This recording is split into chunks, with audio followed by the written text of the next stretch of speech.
In the next few minutes, we're going to talk about several aspects of children's ministry events, including event ideas, how to plan an event, how to celebrate an event, follow up after the event. But I want to begin by laying the right foundation. In children's ministry, you have to choose your priorities. You've got to ask yourself the question, what drives this children's ministry? Now, some ministries become event-driven ministries, which means they peak at their high levels always around events. Personally, I don't like event-driven ministries. I think the A game, or the number one thing that your top priority needs to be put into, is your main service times. So for example, in the church where I'm at, Sunday morning is our number one top priority. So if I can take all of the aspects of an event, instead of doing a separate event, I will weave those into Sunday morning to re-energize Sunday morning, to add a different variety to Sunday morning, to bring the same benefit that a separate event on a Saturday or a weeknight would do, and I'll bring that to Sunday morning, or to something that happens right after Sunday morning, whether it's families going to the zoo or a picnic or family games. Instead of doing a family Olympics on a Saturday and then having people come back on Sunday morning, we'll move it into a theme on Sunday morning. Do all sports while your adults are in Sunday school and you have the children, do activities with them, have a picnic, and then do have a family Olympics on the backside of the event. So choose what your top priority is. If you can take the aspects of an event and instead of doing a separate event, weave it into that top priority time in your church, then weave them in there. Now, a few other things that you need to know about events. Events can be an asset, or events can be a distraction. And what I mean is you need to laser focus your ministry so that the events that you do, you're doing them because they benefit your overall purpose. Our purpose is to reach or teach children and families with the good news of Jesus Christ. That's the purpose. At our church, in our children's ministry, now that's not an official, hey, this is our tagline, but that's what drives us. That's our laser focus. The reason we're here is to reach and teach children and families with the good news of Jesus Christ. We will never do an event that does not help us with that purpose. Now, of course, that's a general enough purpose. You could look at a lot of events and say, well, here's where that fits in. But inside our strategy for this year, every event that we're going to do, we take a look at, we evaluate. Why are we doing this? What's our purpose? What's our goal? What's a win in this event? What does that look like? How does this help our overall strategy? No event for us is a standalone event. Every event moves towards something else. So if somebody comes to camp with us, during camp, we're moving them to be there on Sunday morning. Somebody comes to Fall Festival, we are moving them towards coming to our church the following next Sunday. We're even inviting them to our Christmas Eve candlelight service. We're moving them. There's a movement inside our events. Nothing is a standalone, stand by itself. There's a movement because we're trying to move people toward a closer connection with Christ in everything that we're doing, as well as a closer connection inside our church. And so you can categorize events in that way as well. Some events are introduction events. These are first contact, where you're going to meet a lot of people and it's going to be the first time you encounter them. This is a first impression event. There are other events where you're going to have a different aim. So for example, children's camp. You may have kids come to children's camp with you that have never had contact with your church. Now, they will usually come because they have a relationship with somebody that's coming to camp. Rarely will a parent come and send their child to camp with you if they know nothing about you, nothing about your church, and they have no previous experience with you, because there's not that trust there. This is a bigger event. And so obviously, the purpose in this event is going to be different than it would be like for a fall festival. That's a one night or one evening or one day event where a lot of the people we're going to encounter is going to be the first time that they walk through the doors, the first time that we see them. So events can be an asset if they move along your purpose, your strategy, and what you're trying to accomplish in your ministry. But events can also be a distraction. That if you have all of your volunteers strung out doing events, instead of focusing on the most important thing, which is kids learning Scripture, which is your Sunday morning, which is, if they're distracted from that, then you've got to weigh the benefits of this event. Is this worth doing? Is it going to be more of an asset or more of a distraction? Or is it just going to be an event that just is an event? And is it worth the budget, the resources, time-wise, volunteer-wise, even on your time? Is it worth doing this event? Or would that money, those volunteers, that time, your time, be better spent put in a different area? Events can be a distraction. Events can wear people out. Events can drain finances. Never do an event just to do an event. Even if it's the one event that your church has done for 20 years, and the idea of not doing that event would be absolutely horrible in some people's minds, don't do that event just to do an event. Now, if there's an event you have to do, then make it work with your overall strategy. Make it fit. Make it play the way you want it to play, but don't just do it. And every year, take a look at your events, and as you plan them, evaluate them. And if they worked great the year before, great. If they served your purpose, if people came to Christ, if you connected with people, if you encountered first-time guests, if it helped in these ways, great. So if it works, reinforce it.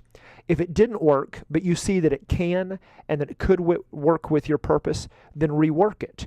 And if you can't reinforce it and you can't rework it, the only alternative is remove it, get rid of it. Because if it doesn't fit, if it's not going to help you, it's going to hinder you. And so with any event, as you're planning it, take a look at it. If you've done it in the past, if it worked, reinforce it, make it stronger. If it didn't work, but it needs to accomplish your purpose, then rework it. Redo it, make it work, make it better. If it does nothing for you, then remove it. Don't waste your time, your money, your volunteers on something that's not going to benefit the overall purpose or strategy of your church or your ministry. Now let's talk about some specific events. First, let's start with Vacation Bible School. This is probably the most common event that churches do for children. In fact, it's sad, but many churches, the only thing they do for children all year long is Vacation Bible School and maybe hot dogs on one night of a church service or revival service 1 or 2 times a year. And it's sad that that's all the events that they do. Vacation Bible School can be an incredible event if it's done right. There are many curriculums out there that are great. Many curriculums that are very usable. Almost every curriculum, like what we talked about in our curriculum sessions, almost every curriculum needs to be adapted to meet your needs. Don't just do it the way they say. Do it the way that you know it's going to connect best with your kids. In our church, we write our own Vacation Bible School curriculum. We set our own schedule, our own strategy. It changes year to year. We develop our own themes. And the reason we do that is we take a look at we've done Bible school for many years, and when we take a look at what we've done, we pull from this pool of experiences. We're surrounded by creative people, and they're able to put a lot into making really an incredible, very memorable Bible school that perfectly accomplishes our purpose in what we're trying to do with the kids, both in discipleship as well as inside evangelism on all of our different grade levels. And so Vacation Bible School, great event. At some point, we'll probably add an audio session about Vacation Bible School. But Vacation Bible School, some churches, they struggle with them because they can't get enough volunteers. And there are several things that you can do if that's the situation. Some churches have moved to an evening Vacation Bible School. Now, there's a plus and minus here. If you move to an evening, you're going to reach less kids because they're less likely to come in the evenings. They have family activities, they have conflicts, they have ball games. But at the same time, and at least I'm speaking in the area that I'm in, or the region of the United States that I'm in, you're going to reach more kids in the morning. But you're going to have more volunteers in the evening. And so there's a win and lose involved there where you have to decide where the balance is. Some churches have moved to doing VBS on Saturdays, and they do it 4 Saturdays during a month, and it's kind of their VBS month. And I've been a part of a number of these, and honestly, my opinion is it's not my preference. Because when I look at what they're doing on Saturday, there's no reason they couldn't be doing that exact same thing on Sunday morning and trying to reach the parents to come at the same time as well. The only difference is in some churches, depending on the size, they can't do it on Sunday morning because the same volunteers they're using on Saturday, they're doing a whole variety of other things Sunday morning. And so that makes sense because, again, they have to look at the resources they have, volunteers, what they're trying to accomplish, and find the best time. For some churches, the best time is to do it on Saturday. And to do a one big, incredible morning 4 times during the month, and it works for them because they can't do that on a Sunday morning. And now, if you're just doing it on a Saturday because you've always done Bible school and you don't have enough volunteers or big enough budget, and now what do? Well, let's just stick it on Saturday. Then don't spin your wheels. Make it work or don't do it. Make it be a part of what you're trying to accomplish, but don't do it just to do it. There's a better way than just trying to recapture something that used to be so good. So, I love Vacation Bible School. Every year, it is a first contact point for many families in our community. During the summer, where families are moving in, it's a great chance to engage them. In outreach, we'll talk about publicity. That's a huge part of an effective Vacation Bible School. If all you're doing is recapturing your kids from Sunday morning, take a look at what you're doing publicity-wise, because there's so much more that can happen. You want to add variety. You don't want it to be the same thing as Sunday morning. You want this to be different, to be special, to be engaging. You want to go above and beyond. You want to have some special hooks in the water that are going to draw kids that normally wouldn't come to church. VBS is a great event. Children's camps are another great event. There are many children's camps you can go to. It's also not that hard to create your own children's camp. We've been with a number of churches where multiple small churches will partner together, and they'll share their resources and their creativity, and they will create an absolutely fantastic children's camp. I will say, I've been at children's camp. I've led children's camps that were as small as 60 and as big as 6,000. And my favorite children's camps, honestly, probably range in the 150 to about 300 kids, because your leaders are more personal with your kids. They get to know them by name. You have small groups. You can have competitions in a different way than you can at a large, like a very large camp. Especially if you want to be in control of some of the aspects, if you want to tie this teaching through all the recreation. But there are lots of camps out there that have many good, positive things to provide. So basically, you need to look at your budget. You need to look at what it's going to cost your kids, what your families can afford, the camps that are available, the options that are out there.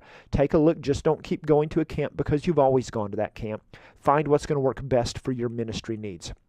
Retreats are another great thing that you can do throughout the year. We typically do a fall retreat with 5th graders or 6th graders, and it's a great time to get them away. We leave at 5 o'clock on Friday and come back at 5 o'clock on Saturday. It's one night. And really, it's easy for us. We have a set pattern that we follow every year. And so we do the same teaching because every year it's a new grade. It helps us to individualize to that specific grade's needs. And so retreats, another great thing that you can do. Disciple Now weekends for your older students, elementary students, works really well. Lock-ins I tend to avoid with children because the money and the effort and the energy it takes to put into them for kids is not always worth the payback that you get. You can usually accomplish the same thing. I knew a church that did a lock-in from, I think, 8 p.m. to midnight. And at midnight, the lock-in was over. And they accomplished everything in that amount of time, or even 9 p.m. to midnight. They accomplished everything in that amount of time that they would have if the kids would have stayed the whole night. Except it cost less. It was just as fun. They even had first graders there that stayed up till midnight, and they were so excited about that. Well, those first graders are not going to stay up till 3 and 4 in the morning. It's not going to be a good thing.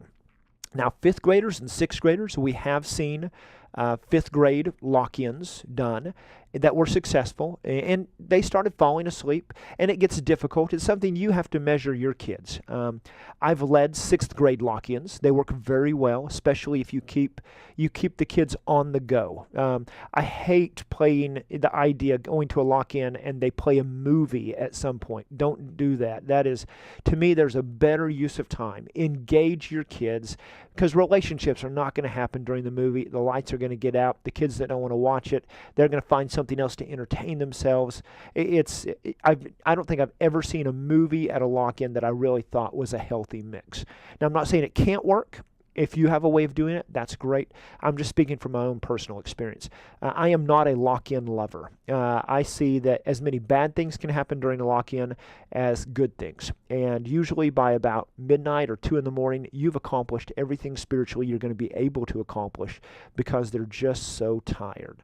The only benefit would be if it's a draw and kids come who normally wouldn't come. But then you've got to do it right. And that's for a whole nother session there. Christmas parties, you can do graded Christmas parties, one big children's Christmas party. Again, I was at a church once, and they did Christmas parties on Saturdays. They had I think they called it the White Christmas, and it was a children's Christmas party. And after 1 year of doing that as a new staff member, I realized there wasn't a single thing we were doing that we couldn't do on Sunday morning. And so on Sunday mornings, we started having Happy Birthday Jesus parties. And we did the exact same style as what we used to do on Saturdays, except we reached more people and we had more kids there, more were a part of it, and it brought more families to be at church on that Sunday morning as well. Fall Festival, we've already mentioned it. There's lots of ways you can do it. Some people do trunk or treats. Some people do games at their church. My preference, anytime you can take an event out into the community, it's usually beneficial on multiple levels. I was at a church, and for 20 years they had done a fall festival at their church. They called it Ark in the Dark, which I think is a great name. And their fall festival, for 20 years, it had been at the church. It was a big deal. But I looked around on Halloween night, and I realized there were other things going on in the community. And if we were to take our event and we were to join with the downtown merchants, that we would be able to accomplish everything that we accomplished through our event, except we would be exposed to literally hundreds, if not thousands, more people. We'd be able to accomplish the same thing, but on a much bigger scale. The only thing that wouldn't happen is the people wouldn't be coming through our doors. But the idea, the purpose of our event was not to get people through our doors on that night. The purpose of the event was to be a first contact. And if we're going to be a first contact, it's going to happen better outside the walls of our church than it is inside the walls of our church. And so at more than one church, I've taken our fall festival and moved it into the community, the high school parking lot. Now, the disadvantages are sometimes you have to bring in porta potties. You have to rent, if facilities are unavailable, you'll have to rent generators, or you'll have to pay somebody for electricity.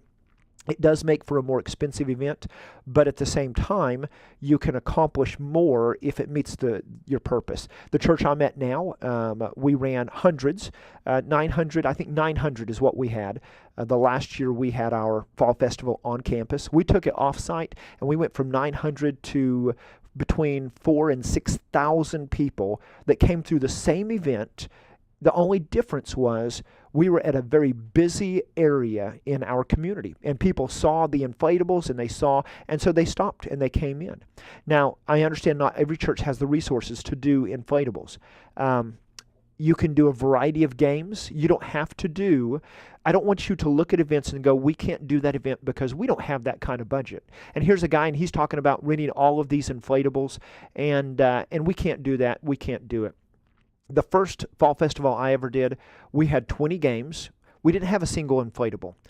These games were, it was a bag toss. It was a tennis ball inside a dart, and you're throwing it up inside a hula hoop. You've got a pool noodle, and you're doing a javelin throw, a football toss. You've got a bowling area. Maybe you've got a hay maze. Maybe you've got access to some things that other places wouldn't. And so maybe you've got a guy in your church that knows how to lasso. And so you set up, what looks like a calf, and they lasso. Or a guy that loves hunting, and so he does archery. And so you can set up an area in a safe place where kids can experience shooting an arrow. I mean, there's all sorts. Of course, you'd want to do that outside, by the way. There's all sorts of things, throwing a dart at balloons. These don't have to be expensive. It can be what you make it to be. You literally, many times, can walk through your church and find everything you need to creatively have 20 to 30 games instantly without spending a dime.